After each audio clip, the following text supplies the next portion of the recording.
La mañana olía a café recién molido y a mentiras antiguas. Desde la ventana de mi casa en Coyoacán, observaba cómo la niebla envolvía los jacarandás mientras sostenía entre mis manos temblorosas un paquete que no debía existir. El cartón estaba húmedo, como si hubiera viajado bajo la lluvia durante días, y llevaba el nombre de mi hijo escrito con una caligrafía que reconocería hasta en mis pesadillas, la suya. Hacía 3 años que no tocaba nada que él hubiera tocado, 3 años creyendo que su ausencia era el precio del éxito, 3 años aceptando las explicaciones pulidas de mi nuera mientras tomábamos té en la sala donde él creció. El repartidor había desaparecido tan rápido como llegó, dejándome solo con ese objeto imposible y una certeza que me atravesaba el pecho como un cuchillo oxidado. Algo estaba terriblemente mal, y yo había sido demasiado ciego para verlo. Si estás escuchando esto y sientes que las verdades más dolorosas son las que se esconden detrás de las sonrisas más perfectas, te invito a que te suscribas a este canal. Esta historia apenas comienza, y lo que descubrí cambió todo lo que creía saber sobre mi familia. Mi nombre es Roberto Castillo y tengo 68 años. Pasé 4 décadas construyendo un negocio textil modesto pero respetado en la Ciudad de México, levantándome cada madrugada para que mi hijo, Sebastián, nunca conociera el hambre que yo conocí de niño en Oaxaca. Crié a ese muchacho solo después de que su madre falleciera cuando él tenía apenas 8 años. Fueron tiempos duros, de comidas silenciosas y domingos enteros dedicados a las tareas escolares en la mesa de la cocina. Pero Sebastián creció fuerte, inteligente, con esa capacidad rara de escuchar antes de hablar y de resolver problemas que a otros les parecían imposibles. Cuando conoció a Valeria hace 6 años, pensé que el universo finalmente le devolvía algo bueno. Ella llegó a nuestra vida como una ráfaga de primavera, elegante, educada en el Tecnológico de Monterrey, con un máster en finanzas internacionales y una familia bien posicionada en Polanco. Hablaba 4 idiomas con fluidez y tenía esa manera de moverse por las habitaciones como si el espacio se reorganizara a su alrededor. Sebastián la miraba con una admiración que rozaba la reverencia, y yo, como padre viudo que solo quería ver a su hijo feliz, le abrí las puertas de mi casa y de mi corazón sin hacer las preguntas que ahora me atormentan cada noche. La boda fue en una hacienda en Querétaro, un evento deslumbrante que Valeria organizó con una precisión milimétrica. Recuerdo haberme sentido fuera de lugar entre tantos empresarios y diplomáticos, todos discutiendo mercados emergentes y oportunidades en Asia mientras yo, con mi traje alquilado, solo podía pensar en lo orgulloso que estaba de mi hijo. Valeria pronunció sus votos con lágrimas perfectas que resbalaban por sus mejillas sin arruinar su maquillaje, y Sebastián la miraba como quien mira un milagro. Durante la fiesta, ella se acercó a mí y me tomó las manos con una calidez que me pareció genuina. Me dijo que su misión en la vida era hacer feliz a mi hijo y honrar la memoria de la mujer que lo había traído al mundo. Creí cada palabra. Los primeros meses fueron normales, o lo que yo entendía por normal. Sebastián seguía visitándome los domingos, me ayudaba con la contabilidad del negocio que yo ya estaba preparando para entregarle, hablábamos de política y de fútbol mientras desayunábamos chilaquiles en la terraza. Valeria siempre tenía algún compromiso social que la mantenía ocupada, pero cuando aparecía, lo hacía con regalos caros y conversaciones sofisticadas que me hacían sentir tanto halagado como insignificante. Fue ella quien convenció a Sebastián de que el negocio textil tenía un potencial enorme si lo modernizábamos, si abríamos sucursales en el extranjero, si pensábamos en grande. No voy a mentir, me emocionó la idea. Después de décadas de trabajo hormiga, la posibilidad de ver nuestro apellido en mercados internacionales me llenaba de un orgullo que no sabía cómo contener. Valeria trajo consultores, reorganizó las finanzas, consiguió inversionistas que ni siquiera sabía que existían. En 6 meses, nuestra pequeña empresa se transformó en algo que yo apenas reconocía: oficinas nuevas en Santa Fe, un equipo de 20 personas, contratos con distribuidores en Colombia y Chile. Sebastián trabajaba hasta tarde todas las noches, y yo lo veía cada vez menos, pero lo atribuía al precio del crecimiento. Fue Valeria quien me explicó, con esa voz suave y convincente que tenía, que Sebastián necesitaba estar presente en las negociaciones internacionales. Me dijo que los clientes grandes no confiaban en videoconferencias, que necesitaban ver el compromiso cara a cara, que era fundamental que él viajara constantemente. Y así comenzaron los viajes: Bogotá por 2 semanas, luego Miami, después Lima. Cada vez que preguntaba cuándo volvería, Valeria me mostraba su agenda en la tablet, llena de reuniones codificadas por colores, y me aseguraba que todo iba mejor de lo esperado. Nunca sospeché. ¿Por qué lo habría hecho? Mi nuera me visitaba regularmente, siempre con noticias del éxito de Sebastián, siempre con fotos de él en restaurantes elegantes o saliendo de hoteles de lujo. Me mostraba mensajes de texto donde él me enviaba saludos, vídeos cortos donde él aparecía de espaldas despidiéndose antes de abordar un vuelo. Yo guardaba esas migajas de comunicación como tesoros y me conformaba con saber que mi hijo estaba construyendo el imperio que yo nunca pude construir. Los meses se convirtieron en un año, y luego en 2. Las visitas de Valeria se volvieron más frecuentes, casi como si estuviera llenando el vacío que Sebastián dejaba. Cenábamos juntos los viernes, y ella me contaba sobre las expansiones del negocio, sobre cómo mi hijo era solicitado en conferencias internacionales, sobre cómo su reputación crecía en círculos donde yo ni siquiera sabía que existíamos. Me trajo un whisky escocés de 30 años que supuestamente Sebastián había elegido para mí en Edimburgo. Me regaló un reloj suizo que, según ella, mi hijo había comprado pensando en los domingos que pasábamos juntos. Acepté todo con una gratitud patética. Hubo momentos en que algo en mi interior se removía incómodo. Como aquella vez que mencioné que quería hablar con Sebastián por videollamada y Valeria me explicó, con una paciencia exasperante, que las diferencias horarias y su agenda imposible hacían muy difícil coordinar algo así, pero que ella le transmitiría mi mensaje. O cuando sugerí visitarlo en cualquiera de esas ciudades donde supuestamente pasaba tanto tiempo, y ella me disuadió con argumentos perfectamente razonables sobre cómo mi presencia podría malinterpretarse en negociaciones delicadas, sobre cómo los clientes podrían pensar que el negocio era inestable si el fundador aparecía de repente. Tragué cada explicación como si fuera medicina amarga pero necesaria. Lo que más me duele ahora, mientras escribo esto con manos que ya no obedecen como antes, es reconocer cuántas señales ignoré por comodidad. Como el hecho de que Valeria siempre tenía las llaves de mi casa y entraba sin avisar, diciéndome que solo quería asegurarse de que yo estuviera bien. Como el detalle de que ella había comenzado a manejar completamente las finanzas del negocio, asegurándome que era más eficiente así, que Sebastián lo había autorizado desde Houston o desde Shanghái o desde donde quiera que supuestamente estuviera. Como la manera en que ella siempre cambiaba de tema cuando yo preguntaba por detalles específicos de los viajes de mi hijo. Pero el silencio de un padre que no quiere admitir que algo está mal es más profundo que cualquier océano. La mañana del paquete fue un martes de noviembre. Llovía con esa persistencia gris que tiene la Ciudad de México en otoño, y yo estaba preparando mi café cuando escuché el timbre. No esperaba a nadie. Cuando abrí la puerta, encontré a un hombre de unos 40 años, con el uniforme de una empresa de mensajería que no reconocí, empapado hasta los huesos. Tenía una mirada extraña, entre asustada y decidida, y cargaba un paquete pequeño envuelto en plástico. El hombre miró hacia ambos lados de la calle antes de hablar, como si temiera que alguien lo estuviera observando. Cuando finalmente abrió la boca, su voz salió quebrada, me dijo que ese paquete era de mi hijo, que era solo para mí, que nadie más podía saber que lo había entregado.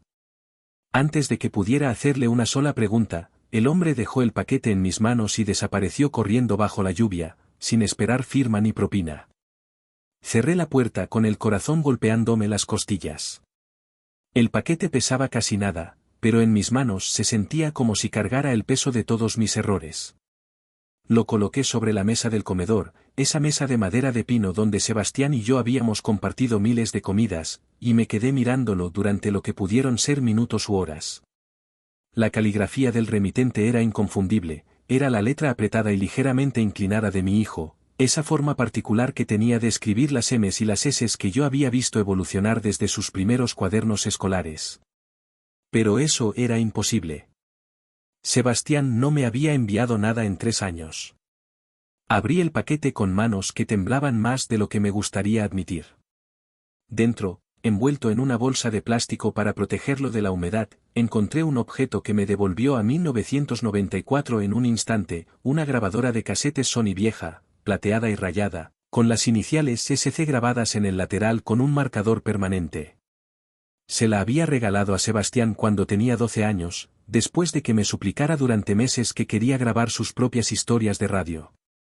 Pasó ese verano entero creando programas imaginarios, entrevistando a vecinos, narrando partidos de fútbol que veía por televisión. No había visto esa grabadora en más de 20 años. La creía perdida o tirada en alguna mudanza. Junto a la grabadora había una llave de bronce antigua, del tipo que ya no se hace, con un número grabado que reconocí inmediatamente. Era la llave de la bodega de la casa de campo en Valle de Bravo, esa propiedad que había comprado hacía décadas como refugio de fin de semana y que ahora apenas visitaba. Valeria me había dicho, hacía cosa de 2 años, que la bodega tenía problemas de humedad y hongos tóxicos, que era peligroso entrar ahí, que había contratado especialistas para resolver el problema pero que por el momento debía mantenerse cerrada y aislada. Nunca cuestioné esa historia. ¿Por qué lo habría hecho? Dentro del paquete también había una nota, escrita con la misma letra temblorosa en un papel arrancado de algún cuaderno. Las palabras estaban manchadas, como si hubieran sido escritas con prisa o con manos sudorosas. La nota decía: papá, si estás leyendo esto es porque alguien finalmente tuvo el valor que yo perdí. Perdóname por todo. La verdad está en la grabadora. Por favor, escúchala cuando estés completamente solo. Y por favor, no confíes en ella. Nunca confíes en ella. El mundo se detuvo. Revisé el paquete buscando más, pero eso era todo: la grabadora, la llave y la nota. Ninguna dirección de retorno, ninguna explicación adicional, solo esas palabras que golpeaban como puñetazos. Me senté en la silla del comedor y sostuve la grabadora contra mi pecho, tratando de recordar cómo respirar. La mente me jugaba trucos crueles, una parte de mí insistía en que esto era algún tipo de broma macabra, tal vez un error, tal vez algo que podía explicarse racionalmente. Pero otra parte, esa parte primitiva que los padres desarrollan desde que sus hijos nacen, esa intuición que te despierta en medio de la noche cuando tu bebé tiene fiebre antes de que llore, me gritaba que mi hijo estaba en peligro.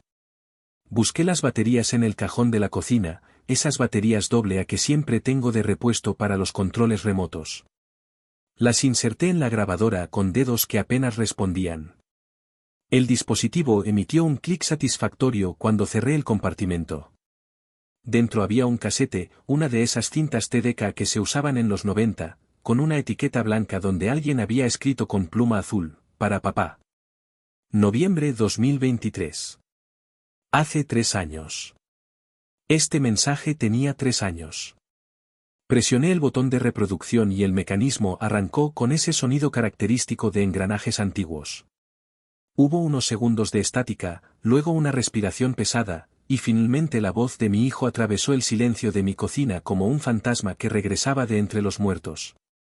Pero no era la voz del Sebastián seguro y exitoso que yo recordaba. Era la voz de un hombre quebrado, susurrando con urgencia y terror apenas contenido. Sus primeras palabras me destrozaron. Me dijo que si estaba escuchando esto, significaba que él no había podido escapar, que probablemente seguía donde estaba en ese momento, o algo peor. Su voz se quebraba constantemente, y tenía que detenerse cada pocos segundos para recuperar el aliento. Me explicó que estaba grabando esto en uno de los pocos momentos de lucidez que conseguía, que ella lo mantenía sedado la mayor parte del tiempo, que había logrado esconder esta grabadora en un hueco de la pared que ella no conocía. Dijo que no había viajes internacionales. Nunca los hubo. Su voz temblaba cuando me contó cómo todo había comenzado sutilmente, tan gradualmente que él no se dio cuenta hasta que fue demasiado tarde. Valeria había empezado a controlar su agenda, sus comidas, sus horarios de sueño, todo bajo el pretexto de optimizar su productividad. Le preparaba batidos nutricionales especiales que, según ella, le darían más energía para las largas jornadas de trabajo.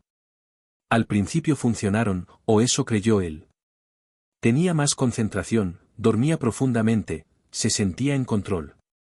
Pero luego comenzaron los olvidos. Pequeños al principio, ¿dónde había dejado las llaves? ¿Ya había enviado ese correo? Valeria siempre estaba ahí para llenar los vacíos, para recordarle lo que supuestamente había dicho o hecho. Cuando él expresaba confusión, ella lo atribuía al estrés, a la carga de trabajo, a la necesidad de delegar más. Lo convenció de que necesitaba medicación para la ansiedad, medicación que ella misma conseguía con un psiquiatra privado que, ahora lo entendía Sebastián, probablemente estaba en el negocio con ella. La voz de mi hijo se ahogaba al explicarme cómo se dio cuenta de la verdad. Fue por accidente, durante uno de esos raros momentos de claridad entre dosis. Encontró su propio teléfono escondido en el estudio de Valeria y descubrió que ella había estado publicando en sus redes sociales durante meses, creando una narrativa completa de viajes internacionales usando fotografías viejas, inteligencia artificial y vídeos manipulados. Había correos electrónicos que él supuestamente había enviado, contratos que supuestamente había firmado, conversaciones enteras con clientes que nunca había tenido. Valeria había construido un Sebastián digital que vivía la vida que el Sebastián real ya no podía vivir. Mi hijo me contó, con una voz que apenas se sostenía, cómo ella lo había llevado a la casa de Valle de Bravo con el pretexto de unas vacaciones relajantes. Le preparó una cena especial, con vino y velas, diciéndole que necesitaban reconectar como pareja. Él se despertó 36 horas después en la bodega, encadenado a una estructura de metal que ella había instalado previamente. Cuando gritó, cuando exigió explicaciones, Valeria se sentó frente a él con una calma aterradora y le explicó su plan. Le dijo que él ya no era necesario. Que la parte difícil, construir el negocio y establecer la reputación, ya estaba hecha. Que ella podía manejar todo desde ahora, y de hecho lo haría mejor sin él interfiriendo con su visión. Que mantenerlo vivo pero sedado era la opción más limpia, porque divorciarse habría complicado la división de activos, y matarlo habría traído investigaciones indeseadas. Así, ella podía seguir siendo la esposa devota del empresario exitoso que estaba siempre viajando, mientras controlaba cada centavo y cada decisión. La grabación continuaba, y yo seguía ahí sentado, paralizado, mientras las lágrimas me corrían por la cara sin que pudiera detenerlas. Sebastián me explicó que Valeria lo visitaba cada 2 o 3 días, siempre con jeringas y pastillas, siempre con esa sonrisa fría que él había confundido con amor. Que había intentado resistirse al principio, pero que ella era más fuerte de lo que parecía, y que además amenazaba con hacerme daño a mí si él no cooperaba. Me dijo que lo peor no era el encierro ni las drogas. Lo peor era saber que ella seguía visitándome, que probablemente me mentía con la misma facilidad con la que le había mentido a él, que yo confiaba en ella mientras él se pudría a pocos kilómetros de distancia.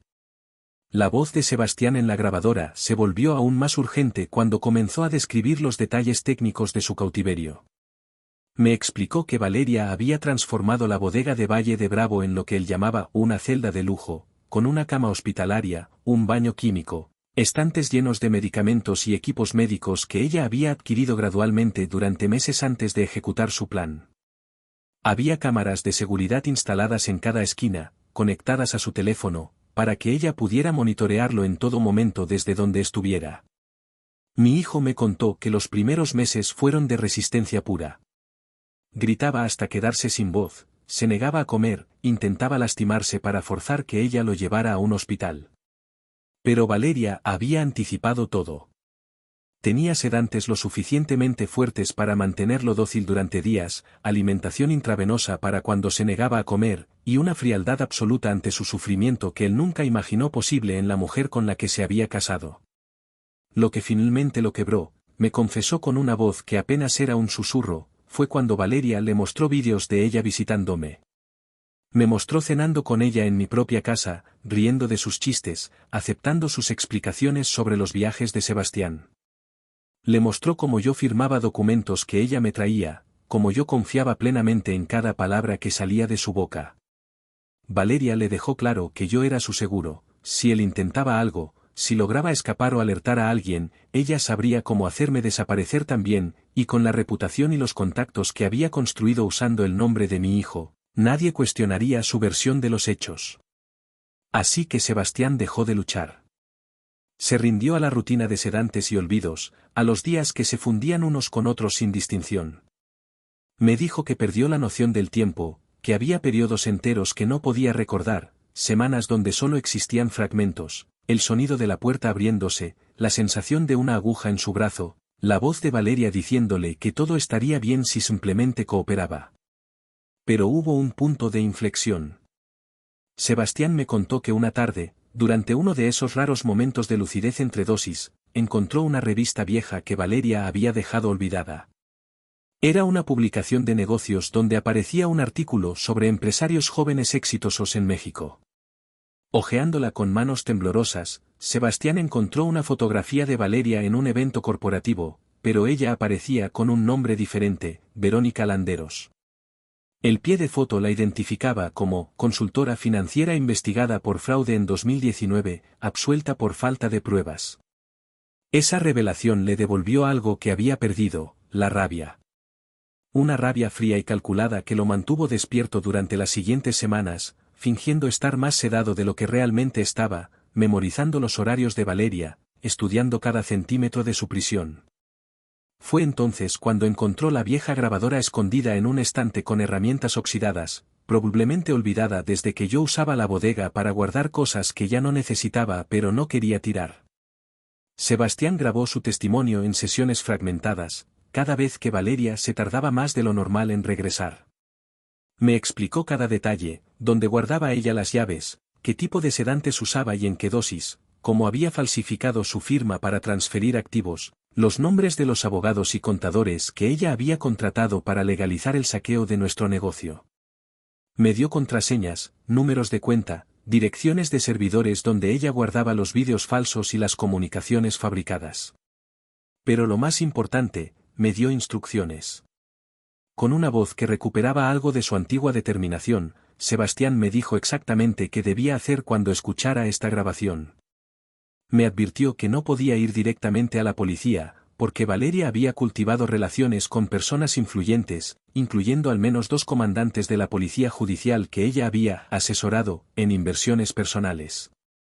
Me dijo que no podía confrontarla directamente, porque ella era más peligrosa de lo que yo podía imaginar y no dudaría en hacer desaparecer cualquier evidencia, incluyéndolo a él.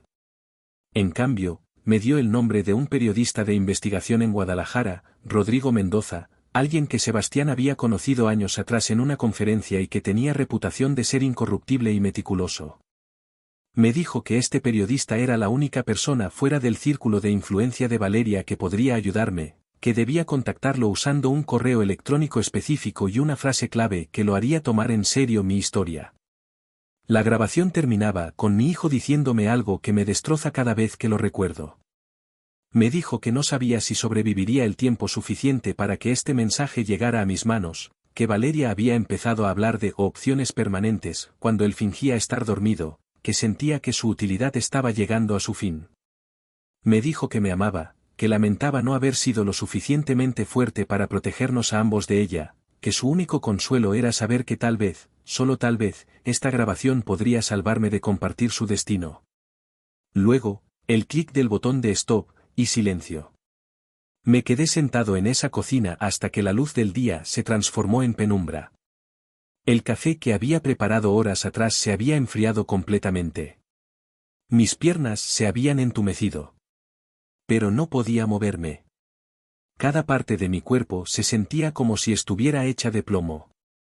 La mente me daba vueltas en círculos imposibles. Mi hijo, mi Sebastián, llevaba 3 años encadenado a 40 kilómetros de distancia mientras yo cenaba con su captor. 3 años creyendo sus mentiras. 3 años siendo el tonto útil que legitimaba su farsa con mi confianza.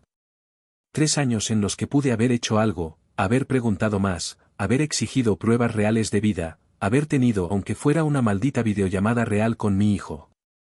La culpa es un animal que te devora desde adentro. Pero la culpa tendría que esperar. Ahora había trabajo que hacer. Escuché la grabación 2 veces más, tomando notas detalladas en un cuaderno viejo, memorizando nombres y números, asegurándome de no haber malentendido ninguna instrucción. Luego escondí la grabadora dentro de un viejo libro hueco que tenía en mi biblioteca, uno de esos tomos gruesos de enciclopedia que nadie miraría 2 veces. La llave la até con un cordel fino y me la colgué al cuello, debajo de la camisa, donde el metal frío me recordaría constantemente porque no podía fallar. Eran casi las 8 de la noche cuando escuché la puerta principal abrirse. Las llaves de Valeria tintineando en la cerradura me provocaron un escalofrío que me recorrió la columna. Durante 3 años, ese sonido había sido bienvenido, casi reconfortante, significaba compañía, noticias de mi hijo, una cena agradable. Ahora, cada paso que ella daba hacia la cocina me sonaba como una cuenta regresiva. Entró sonriendo, como siempre, cargando una botella de vino tinto y una bolsa de pan dulce de mi panadería favorita. Llevaba un vestido color crema impecable, el cabello recogido en un moño elegante, y ese aire de perfección estudiada que yo había interpretado como clase cuando en realidad era el disfraz de un depredador. Se detuvo al verme sentado en la penumbra. Me preguntó si me encontraba bien, si había comido algo durante el día. Su voz tenía esa preocupación manufacturada que probablemente había perfeccionado frente a un espejo.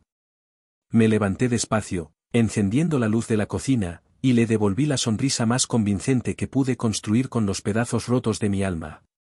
Le dije que estaba perfectamente bien, solo un poco cansado, que había pasado el día revisando papeles viejos del negocio. Ella dejó el vino sobre la mesa, exactamente donde había estado el paquete horas antes, sin saber que el objeto que podía destruir su mundo había estado ahí mismo. Me sirvió una copa sin que se lo pidiera, con esa familiaridad doméstica que me revolvía el estómago. Durante la siguiente hora, cenamos como habíamos cenado decenas de veces antes. Valeria me contó sobre las últimas expansiones del negocio, sobre cómo Sebastián acababa de cerrar un contrato importante en Singapur, sobre cómo ella había negociado términos favorables con nuevos proveedores. Cada palabra era una mentira pulida hasta brillar, y yo asentía y sonreía como el imbécil que había sido durante 3 años. Pero esta vez, mientras ella hablaba, yo la estudiaba. Observaba cómo sus ojos nunca mostraban emoción real, cómo sus gestos eran demasiado precisos, demasiado calculados. Notaba cómo desviaba conversaciones cuando yo hacía preguntas demasiado específicas, como siempre tenía una respuesta lista, como si hubiera ensayado cada posible intercambio. Veía a la mujer que había encadenado a mi hijo y había construido un imperio sobre su sufrimiento, y tuve que morderme la lengua hasta sangrar para no gritarle todo lo que sabía. Cuando finalmente se fue, cerca de medianoche, me despidió con un beso en la mejilla y la promesa de volver el viernes con noticias frescas de Sebastián. Cerré la puerta detrás de ella y esperé hasta que los pasos de sus tacones se perdieron en la distancia. Solo entonces me permití colapsar contra la pared, temblando con una mezcla de terror y furia que amenazaba con consumirme. Pero no tenía tiempo para colapsar. Tenía que actuar. A las 6 de la mañana siguiente ya estaba despierto, aunque despierto es una manera generosa de describir mi estado. Había pasado la noche entera en una vigilia fragmentada, poblada de pesadillas donde veía a Sebastián gritando desde detrás de paredes invisibles mientras yo cenaba tranquilamente con Valeria. Cada vez que cerraba los ojos, veía su cara en esa fotografía de la revista, la cara de Verónica Landeros, y me preguntaba cuántas otras identidades habría usado, cuántas otras vidas habría destruido antes de llegar a la nuestra. Lo primero que hice fue buscar en mi computadora vieja información sobre el periodista que Sebastián había mencionado, Rodrigo Mendoza. Encontré docenas de artículos firmados por él en diferentes medios nacionales, investigaciones sobre corrupción gubernamental, fraudes empresariales, redes de trata disfrazadas de agencias de empleo. Su trabajo era meticuloso, exhaustivo, y según los comentarios en sus artículos, había recibido amenazas de muerte en múltiples ocasiones. Este era un hombre que no se asustaba fácilmente. Encontré su correo electrónico en el sitio de un medio independiente donde colaboraba regularmente. Sebastián me había dicho que usara una frase específica en el asunto del mensaje: la bodega tiene más que hongos. Era una clave extraña, casi absurda, pero confié en el juicio de mi hijo. Pasé 2 horas redactando y reescribiendo ese correo, tratando de encontrar el balance perfecto entre urgencia y credibilidad. No podía sonar como un viejo paranoico, pero tampoco podía minimizar la gravedad de la situación. Finalmente envié el mensaje cerca de las 9 de la mañana. En él explicaba brevemente quién era, mencionaba que tenía evidencia de un fraude y secuestro de larga duración, y pedía una reunión urgente en un lugar que él eligiera. No di más detalles por correo. Sebastián había sido claro, Valeria era técnicamente sofisticada, y aunque yo no sabía exactamente qué capacidades tenía para interceptar comunicaciones, no podía arriesgarme. La espera fue tortura. Cada minuto que pasaba sin respuesta me hacía dudar de todo. ¿Y si el periodista pensaba que era una broma? ¿Y si Valeria tenía alguna manera de monitorear mis correos? ¿Y si estaba perdiendo tiempo precioso que Sebastián no tenía?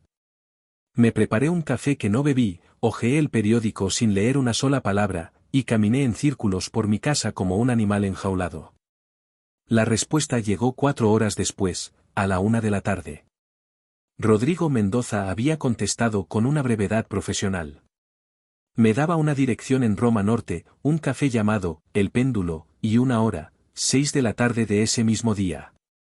Me pedía que llevara cualquier evidencia física que tuviera y que no le contara a nadie sobre nuestro encuentro.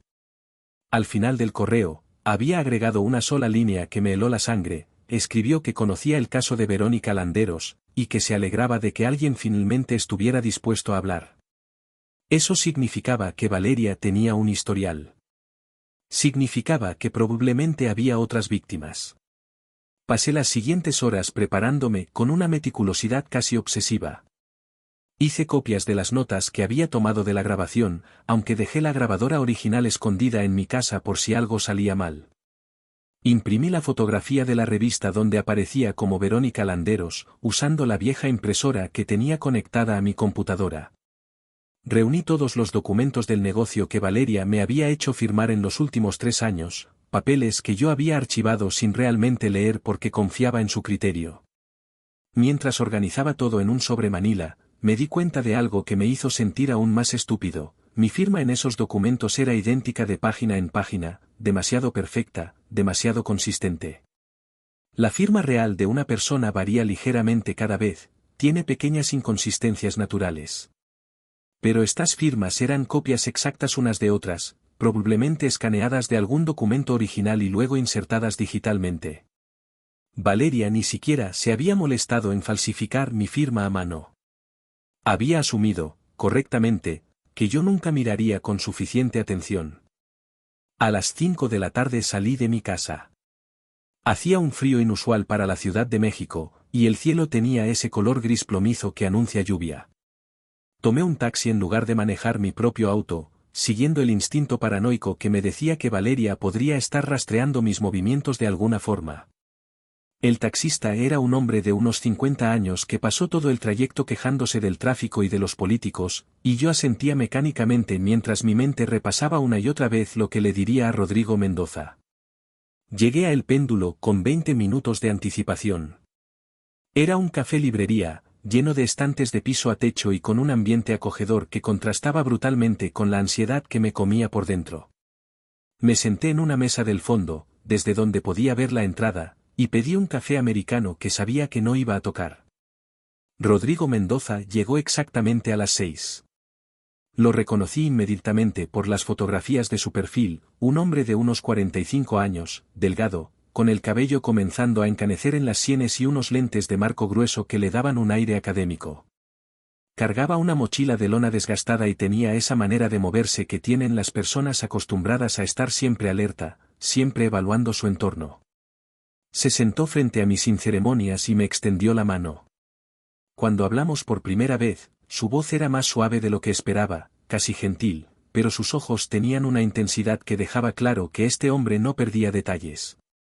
Me dijo que había escuchado cosas sobre mi caso, que la frase clave que usé en el correo la había usado solo una vez antes, hacía años, en una conversación privada con un empresario de Monterrey que estaba siendo extorsionado. Mi corazón se detuvo. Le pregunté qué había pasado con ese empresario. Rodrigo me miró durante un largo momento antes de responder. Me dijo que el hombre había desaparecido 3 días después de contactarlo, y que el caso se había cerrado oficialmente como suicidio por depresión y problemas financieros. Pero él nunca creyó esa versión. Había seguido investigando por cuenta propia durante meses, hasta que las amenazas se volvieron demasiado específicas, demasiado cercanas a su familia, y tuvo que retroceder. El nombre de la consultora financiera que supuestamente estaba asesorando a ese empresario era Verónica Landeros. Le entregué el sobre con toda la documentación. Rodrigo lo revisó con una concentración absoluta, leyendo cada página, estudiando cada detalle. De vez en cuando hacía anotaciones en un pequeño cuaderno que sacó de su mochila. Cuando llegó a la fotografía de la revista, su mandíbula se tensó visiblemente.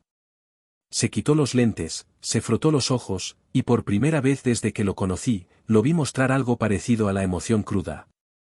Me dijo que había estado buscando evidencia concreta contra esta mujer durante casi 4 años.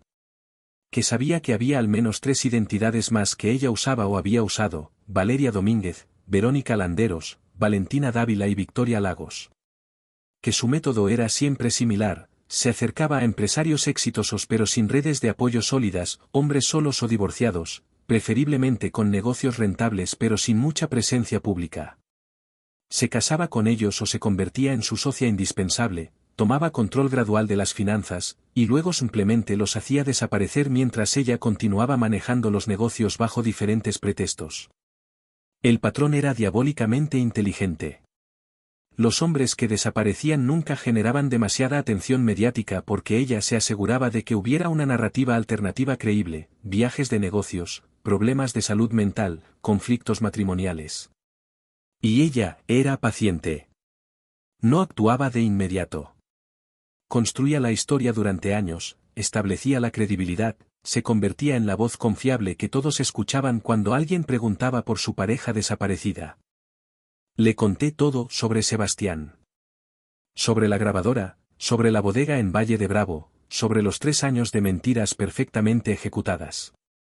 Rodrigo escuchaba sin interrumpir, tomando notas constantemente, y cuando terminé, me hizo una pregunta que me heló. Me preguntó si estaba preparado para lo que vendría después, porque desenmascarar a alguien como Valeria no sería limpio ni rápido, y probablemente me pondría en peligro directo. Le respondí con la única verdad que importaba: mi hijo llevaba 3 años encadenado. No me importaba el peligro. Solo quería recuperarlo. Rodrigo asintió lentamente y sacó su teléfono. Hizo 3 llamadas breves, usando un lenguaje codificado que yo no entendía completamente pero que dejaba claro que estaba activando algún tipo de red. Cuando terminó, me explicó su plan. Necesitábamos actuar rápido, antes de que Valeria sospechara que yo sabía algo. Teníamos ventaja de sorpresa, pero solo por un tiempo limitado. Me dijo que conocía a un abogado penalista, Ernesto Villarreal, que había trabajado en casos similares y que tenía conexiones con la Fiscalía General a un nivel por encima de donde Valeria podría haber comprado influencias. También conocía a un equipo de producción documental que había estado siguiendo casos de fraude corporativo y que estaría dispuesto a grabar todo el proceso, lo cual proporcionaría protección adicional contra cualquier intento de Valeria de hacer desaparecer evidencia o testigos. Pero lo más importante, Rodrigo me dijo que necesitábamos entrar a esa bodega, rescatar a Sebastián físicamente, y hacerlo de una manera que no le diera a Valeria ninguna oportunidad de manipular la escena o eliminar evidencia. Eso requería coordinación con autoridades, pero las autoridades correctas, no las que ella pudiera haber corrompido. Pasamos las siguientes 4 horas en ese café, planeando cada detalle. Rodrigo hacía llamadas constantes, yo le proporcionaba cada fragmento de información que pudiera ser útil, y lentamente, meticulosamente, construimos una estrategia. El abogado Villarreal llegó cerca de las 10 de la noche, un hombre robusto de unos 60 años con una voz grave y una presencia que inspiraba confianza instantánea. Revisó toda la documentación con ojo de experto y me aseguró que teníamos suficiente para obtener una orden de cateo y rescate. Pero había un problema: el proceso legal normal tomaría días, tal vez semanas. Y según la grabación de Sebastián, Valeria estaba considerando opciones permanentes. No teníamos ese tiempo. Villarreal se quedó pensativo durante varios minutos, tamborileando los dedos sobre la mesa, antes de tomar una decisión que me dijo iba contra todos sus instintos profesionales pero que era la única opción razonable. Me explicó que haríamos 2 movimientos simultáneos. Primero, él comenzaría de inmediato el proceso legal formal, trabajando durante toda la noche para preparar la documentación y presentarla ante un juez que él conocía personalmente y en quien confiaba. Eso establecería el registro oficial y protegería legalmente lo que estaba por venir. Segundo, y esto era lo arriesgado, iríamos a la casa de Valle de Bravo esa misma noche, con Rodrigo documentando todo, y rescataríamos a Sebastián antes de que Valeria pudiera reaccionar. Era arriesgado porque técnicamente estaríamos violando propiedad privada, aunque fuera mi propia propiedad. Era arriesgado porque si Valeria tenía algún tipo de sistema de alarma o vigilancia, podría llegar antes que nosotros. Era arriesgado porque no sabíamos en qué estado encontraríamos a Sebastián después de 3 años de cautiverio y sedación forzada. Pero no teníamos otra opción. Villarreal hizo más llamadas. Contactó a un médico de emergencias, el doctor Armando Solís, alguien que había trabajado antes en casos donde las víctimas necesitaban atención inmediata pero discreta.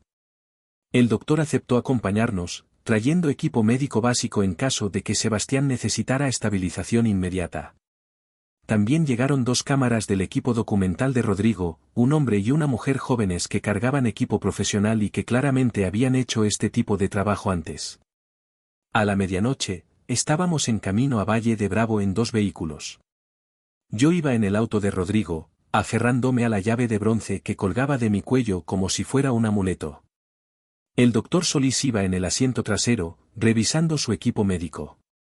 En el otro vehículo venían los camarógrafos y Villarreal, quien seguía trabajando en su laptop, preparando documentos legales mientras viajábamos. El trayecto duró casi 2 horas. Rodrigo conducía en silencio, concentrado, y yo miraba por la ventana las luces de la ciudad que gradualmente daban paso a la oscuridad de la carretera. Pensaba en Sebastián, en cómo debió haber sido su vida durante estos 3 años. Pensaba en todos los momentos que perdimos, todas las conversaciones que no tuvimos, todos los domingos que pasé solo cuando él estaba a menos de 50 kilómetros de distancia, gritando mi nombre en una oscuridad que yo no podía escuchar. Llegamos a Valle de Bravo cerca de las 2 de la madrugada. La casa estaba en las afueras del pueblo, en una zona boscosa y aislada que había parecido perfecta para un retiro familiar cuando la compré décadas atrás. Ahora esa misma soledad se sentía siniestra. Apagamos las luces de los autos a unos 100 metros de la propiedad y nos acercamos a pie, usando linternas con filtros rojos para no llamar la atención. La casa principal estaba completamente oscura. No había autos en la entrada, ninguna señal de que Valeria estuviera allí. Rodrigo me indicó con gestos que esperara mientras él y los camarógrafos revisaban el perímetro. Volvieron 10 minutos después con la confirmación de que todo parecía despejado. No había sistemas de alarma visibles, no había cámaras de seguridad externas, al menos ninguna obvia. Rodeamos la casa hasta llegar a la bodega. Era una estructura de concreto separada de la casa principal, con una puerta metálica pesada y sin ventanas. El candado que la aseguraba era nuevo, industrial, el tipo de cerradura que no se rompe fácilmente. Pero yo tenía la llave. Mis manos temblaban tanto que necesité 3 intentos para insertar la llave en la cerradura. Cuando finalmente giró, el sonido del mecanismo abriéndose me pareció ensordecedor en el silencio de la madrugada. Rodrigo me detuvo antes de que pudiera abrir la puerta. Encendió la cámara que cargaba, se aseguró de que los otros 2 estuvieran grabando también, y me dio una señal de que podía continuar. Abrí la puerta. El olor me golpeó primero, una mezcla de desinfectante médico, humedad y algo más oscuro que no quería identificar. Había una luz tenue al fondo de la bodega, probablemente una lámpara de emergencia funcionando con batería. Cuando mis ojos se ajustaron a la penumbra, vi lo que Valeria había construido, una celda disfrazada de enfermería, exactamente como Sebastián había descrito. Y allí, en una cama hospitalaria en el centro de la habitación, estaba mi hijo. Ver a Sebastián después de 3 años de creer que estaba conquistando el mundo fue como recibir un puñetazo directo al alma. Estaba inconsciente, conectado a una vía intravenosa que goteaba algún líquido claro desde una bolsa colgada en un soporte metálico. Había perdido al menos 15 kilos, su piel tenía una palidez enfermiza, y tenía la barba larga y descuidada. Pero era él. Era mi hijo. Me lancé hacia la cama con un grito que no pude contener, pero el doctor Solís me detuvo con una mano firme en el hombro. Con voz profesional pero amable, me dijo que necesitaba revisar primero a Sebastián, que moverlo abruptamente podría ser peligroso dependiendo de qué sustancias tuviera en su sistema. Tuve que apartarme y dejar que el médico trabajara, aunque cada segundo que pasaba sin poder abrazar a mi hijo me desgarraba por dentro. Rodrigo y sus camarógrafos documentaban todo metódicamente, las cámaras de seguridad instaladas en las esquinas, los estantes llenos de medicamentos, muchos de ellos sedantes y tranquilizantes potentes, el cuaderno donde Valeria aparentemente llevaba registro de las dosis administradas, las cadenas que colgaban del marco de la cama aunque no estaban puestas en ese momento. Había una pequeña mesa con una laptop cerrada, carpetas llenas de documentos, y lo más perturbador, fotografías de Sebastián en diferentes estados de conciencia, algunas fechadas, como si fuera un experimento científico. El doctor Solís trabajó durante 20 minutos que se sintieron como horas. Revisó los signos vitales de Sebastián, examinó la vía intravenosa, tomó muestras de la bolsa de líquidos y de varios frascos de medicamentos. Finalmente se incorporó y me dio el veredicto con una expresión sombría. Sebastián estaba severamente sedado con una combinación de benzodiazepinas y otros depresores del sistema nervioso central, su estado nutricional era deficiente, y mostraba signos de atrofia muscular por falta de movimiento. Pero estaba vivo, y con tratamiento adecuado, podría recuperarse. El doctor comenzó a desconectar la vía intravenosa mientras me explicaba que necesitábamos trasladarlo a un hospital de inmediato, pero no a cualquier hospital. Necesitábamos un lugar donde pudieran manejarse las complicaciones legales que inevitablemente surgirían, donde la historia de Sebastián se tomara en serio en lugar de ser descartada como un episodio psicótico. Villarreal ya había hecho arreglos con una clínica privada en Toluca, dirigida por un médico que había trabajado antes en casos de rescate de víctimas de secuestro. Mientras preparábamos a Sebastián para transportarlo, sucedió algo que cambió todo, él abrió los ojos. Fueron solo unos segundos de conciencia fragmentada. Su mirada vagó confundida por la habitación hasta que me encontró, y en ese instante vi un destello de reconocimiento seguido de algo que me partió el corazón, miedo puro. Sus labios se movieron, tratando de formar palabras, pero solo salió un sonido débil y ronco.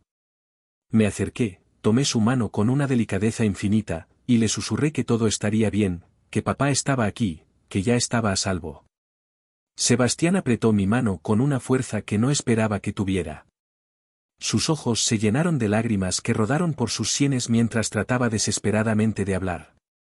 Finalmente logró articular dos palabras que apenas pude escuchar sobre el sonido de mi propio corazón rompiéndose, me dijo que lo sentía mucho.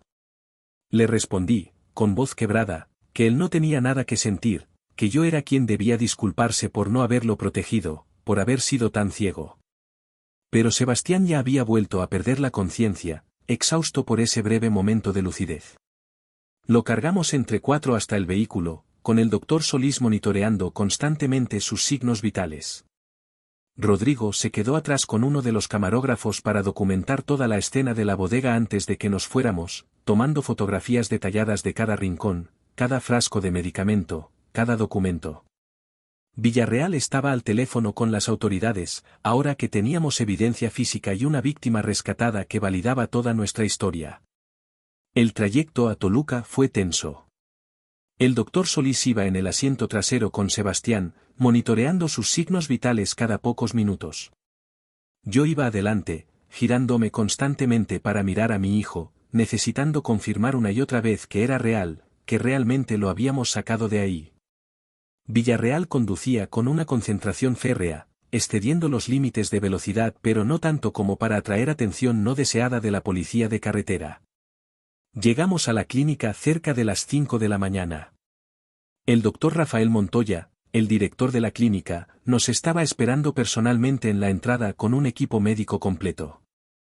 Sebastián fue trasladado inmediatamente a una sala de emergencias privada donde comenzaron un proceso de desintoxicación gradual y evaluación completa de su estado. El doctor Montoya me explicó que el proceso sería lento y complicado. Después de 3 años de sedación constante, el cuerpo de Sebastián había desarrollado dependencia a las sustancias, y retirarlas abruptamente podría provocar convulsiones o incluso un paro cardíaco. Me permitieron sentarme junto a su cama una vez que lo estabilizaron. Pasé las siguientes horas simplemente mirándolo, sosteniendo su mano, escuchando el pitido regular del monitor cardíaco que me aseguraba que estaba vivo. De vez en cuando murmuraba cosas incoherentes en sueños, fragmentos de conversaciones que no tenían sentido, nombres que no reconocía. El doctor Montoya me explicó que era normal, que su mente estaba procesando años de trauma y confusión química. Fue Villarreal quien me sacó de mi vigilia cerca del mediodía con noticias que me devolvieron a la realidad más amplia. Me informó que Valeria había sido arrestada. Las autoridades, armadas con la evidencia que Rodrigo había documentado y el testimonio del doctor Solís sobre el estado de Sebastián, habían obtenido una orden de arresto y la habían localizado en su departamento de Polanco. Según el reporte inicial, ella no había opuesto resistencia, y lo más inquietante, no había mostrado ninguna emoción al ser informada de los cargos. Pero la noticia que realmente me golpeó vino después, cuando las autoridades revisaron los registros financieros que Valeria mantenía en su laptop personal, descubrieron que había desviado casi 8 millones de pesos del negocio durante los 3 años de cautiverio de Sebastián. Había creado una red compleja de empresas fantasma, cuentas offshore y transferencias que hacían parecer que el dinero se estaba invirtiendo en expansiones internacionales cuando en realidad simplemente desaparecía en sus propias cuentas. Pero lo que me heló la sangre fue otra revelación. Encontraron correspondencia entre Valeria y un abogado especializado en herencias y testamentos. Habían estado preparando documentos para declarar a Sebastián legalmente muerto por ausencia. El plan estaba programado para ejecutarse en 3 meses. Si el paquete con la grabadora hubiera llegado solo 3 meses más tarde, mi hijo habría sido oficialmente declarado muerto, y Valeria habría heredado todo legalmente. Rodrigo llegó a la clínica esa tarde con más información que había estado investigando sobre el pasado de Valeria. Sentado en la cafetería de la clínica, me mostró lo que había descubierto. Valeria Domínguez no era su nombre real. Había nacido como Victoria Solís en Monterrey, en una familia de clase media que había perdido todo en la crisis económica de 1994. Su padre, un pequeño empresario, se había declarado en quiebra y posteriormente se había suicidado cuando ella tenía 17 años. Según los registros que Rodrigo había conseguido de fuentes que prefirió no revelar, Victoria había estudiado administración de empresas pero había sido expulsada de la universidad por fraude académico. Luego había trabajado en diferentes firmas financieras, siempre dejando los empleos bajo circunstancias sospechosas, dinero faltante, documentos falsificados, acusaciones que nunca llegaban a concretarse en cargos formales porque ella era experta en cubrir sus rastros y en saber exactamente cuándo desaparecer. Su primer matrimonio, bajo el nombre de Valentina Dávila, había sido con un empresario de Guadalajara llamado Miguel Ángel Torres. El hombre había desaparecido en 2015 durante un supuesto viaje de negocios a Sudamérica. Su cuerpo nunca fue encontrado. Valentina heredó su negocio de importación y exportación, lo manejó durante 2 años, lo vendió por una suma considerable, y luego desapareció. Su segundo matrimonio, como Verónica Landeros, había sido con el empresario de Monterrey que Rodrigo había mencionado antes, el que supuestamente se había suicidado.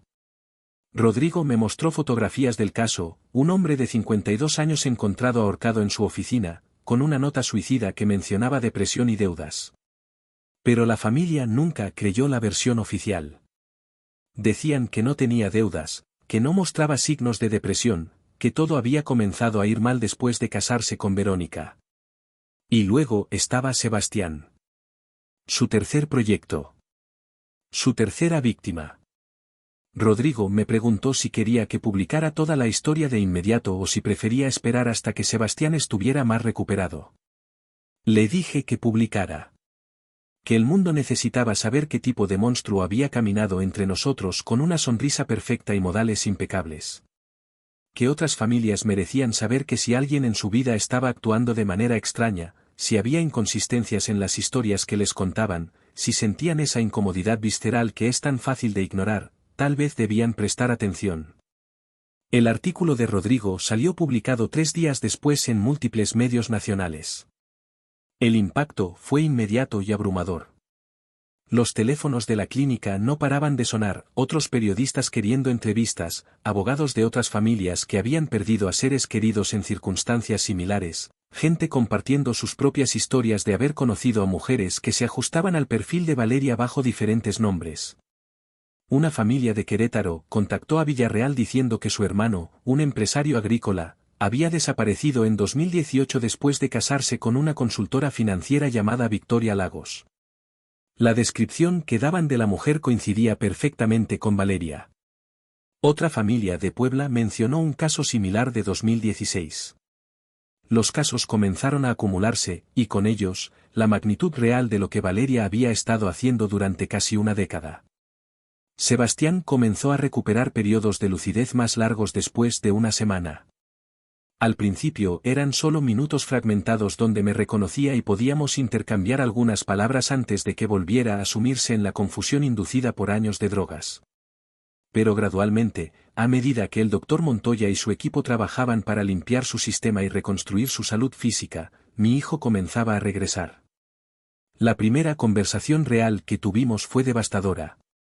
Sebastián, con lágrimas corriendo por su rostro demacrado, me contó detalles que no había incluido en la grabación. Me habló de las primeras semanas de cautiverio, cuando todavía creía que podría razonar con Valeria, convencerla de que lo que estaba haciendo era una locura. Me describió cómo ella se sentaba frente a él durante horas, explicándole con una calma clínica por qué él era prescindible, porque ella era superior, porque él debía simplemente aceptar su nuevo rol como un activo que ella administraba. Aquella habitación de hospital en Toluca, con sus paredes blancas y el pitido rítmico de los monitores, se sentía como el único lugar real en un mundo que se había desmoronado. Sostuve la mano de Sebastián, que se sentía tan pequeña y frágil entre las mías, mientras él continuaba su relato. Me habló de cómo Valeria utilizaba su propio amor contra él, mostrándole fotos mías desayunando solo, diciéndole que si él intentaba gritar cuando el jardinero pasaba cerca de la bodega, ella se encargaría de que yo sufriera un accidente doméstico. El nivel de sadismo era incalculable, ella no solo lo tenía encadenado físicamente, sino que lo mantenía en una prisión mental donde su silencio era la única moneda para comprar mi seguridad. Papá, lo peor no eran las agujas ni el frío de la bodega, susurró Sebastián, con la voz quebrada por 3 años de desuso. Lo peor era escucharte reír a través de la tablet cuando ella te visitaba. Escuchar que estabas bien, que confiabas en ella, mientras yo estaba a solo unos metros bajo tierra, deseando que pudieras sentir mi presencia a través del cemento. Cada palabra de mi hijo era un golpe de mazo contra mi pecho. Yo, el hombre que se jactaba de haberlo protegido de todo desde la muerte de su madre, me había convertido en el cómplice involuntario de su verdugo. Mientras Sebastián recuperaba fuerzas, el mundo exterior estallaba. El periodista Rodrigo Mendoza no perdió el tiempo.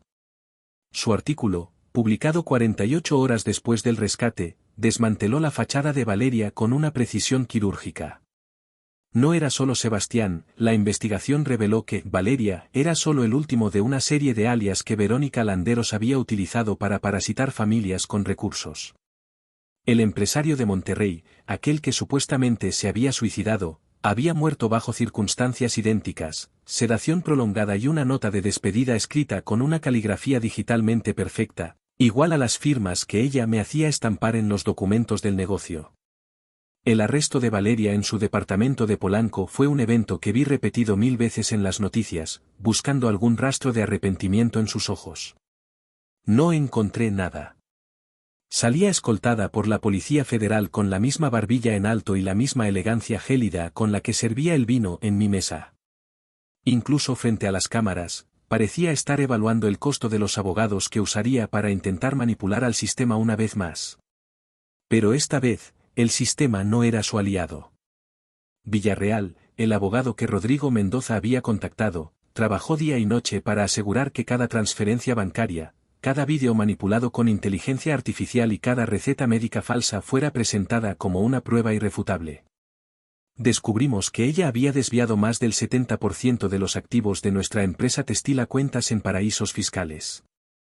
Había planeado mi muerte para finales de ese año, una vez que Sebastián estuviera completamente quebrado y ella pudiera heredar legalmente todo como la viuda devota y la nuera ejemplar. El juicio duró un año que se sintió como una década. Sebastián tuvo que testificar. Verlo entrar en la sala de audiencias, caminando con un bastón debido a la atrofia muscular causada por el cautiverio, fue el momento más difícil de mi vida. Pero cuando sus ojos se cruzaron con los de Valeria, no vio a la mujer que amaba, sino al monstruo que había derrotado. Su testimonio, apoyado por las grabaciones de la vieja casetera Sony, fue el acto final de su liberación. Valeria fue sentenciada a 60 años de prisión por secuestro agravado, fraude y tentativa de homicidio. Hoy, la casa de Coyoacán vuelve a oler a café, pero ya no a mentiras antiguas. Hemos vendido el negocio textil, no podíamos soportar ver el nombre de nuestra familia ligado a la ambición que casi nos destruye. Con lo que pudimos recuperar, Sebastián ha abierto un pequeño estudio de restauración de objetos antiguos. Dice que hay algo sanador en arreglar lo que otros consideran roto. A veces, en las noches de lluvia, todavía veo a Sebastián mirar hacia la puerta con una sombra de duda. Sé que las cicatrices de la bodega nunca desaparecerán del todo. Pero luego él me mira, me sonríe y me pregunta qué vamos a cenar el domingo. En esos momentos, entiendo que el paquete que recibí aquel martes de noviembre no contenía solo una grabadora y una llave. Contenía nuestra vida de vuelta. Mi nombre es Roberto Castillo y tengo 69 años. He aprendido, de la forma más dolorosa posible, que la verdad es el único refugio seguro. Si algo te parece demasiado perfecto, si las sonrisas de quienes te rodean no llegan a sus ojos, no tengas miedo de hacer preguntas. No seas el tonto útil de la maldad de otros. Porque al final, lo único que realmente poseemos es el amor que somos capaces de proteger con la verdad. Sebastián está ahora en la terraza, el sol de la tarde ilumina su rostro, por primera vez en mucho tiempo, su risa suena real. El silencio ha terminado. Y esta vez, nada podrá volver a encadenarlo.